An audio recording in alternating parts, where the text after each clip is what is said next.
Hello, I'm Terry Moe. I'm a political science professor at Stanford University.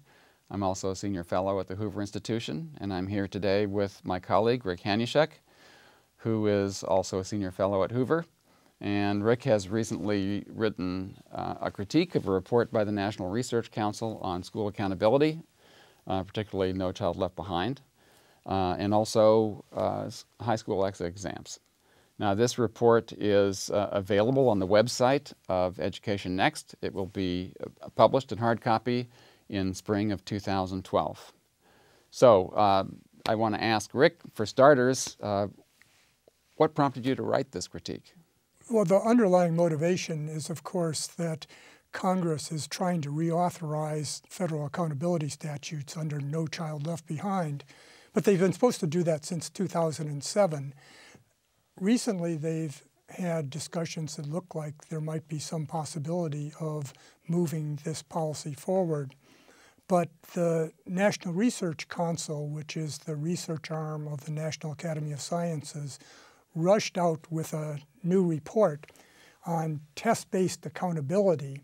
And this report is interpreted by almost everybody as saying we ought to junk our accountability statutes, that they haven't worked and we shouldn't be thinking about them. Well, so what are your problems with the report? Well, the simplest problem, given that the National Research Council is supposed to weigh the scientific evidence, is that they do an extraordinarily bad job of reviewing the evidence that's available on accountability systems, and they come out with absolutely bizarre conclusions. Their first conclusion says accountability will not bring the United States up to the level of all other nations in the world, accountability by itself. Now, you might think that it's more natural to say, is it productive or not, as opposed to, is this the panacea? Well, so are they saying that? Are they saying that accountability has no positive impact? Well, that's the strange part. They do acknowledge that accountability has generally had positive impacts, but they try to make it sound like a very small impact. They frame it in technical terms, 0.08 standard deviations of achievement. The thing that's important to understand, however, is that no policy that we know of today that's been generally applied around schools has had anywhere near that impact. And indeed, from some work that I've done with Ludger Wussmann, a colleague in Germany, we've found that achievement on these tests, such as those in No Child Left Behind, has a very close relationship with economic growth. So our estimates of what a 0.08 standard deviation would mean in terms of the future income of the society is that it's on the order of $14 trillion. We have a $15 trillion economy today, and all of the discussions about the recession are about $1 trillion.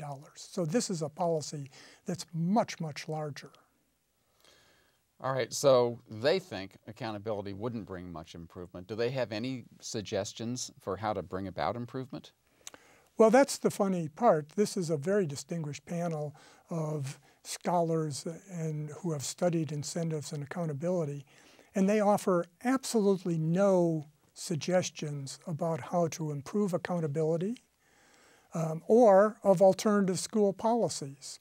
Throughout their report, they hint that other policies could productively be used and might be better than test-based accountability policies, but they give us no recommendations. Their only answer is do more research. This is a group of people that study tests, and their answer is always more research on tests, but don't use tests for any particular policy or incentive purposes. So, bottom line, I mean, do you think this report has anything to add to policymakers and others interested in moving the country forward? What is its policy value? Well, its policy value is zero, frankly. If you get deep into the report, there's a very nice review of the academic literature on incentives, but that's irrelevant to its policy uses. Its policy uses are zero. Okay, thank you very much.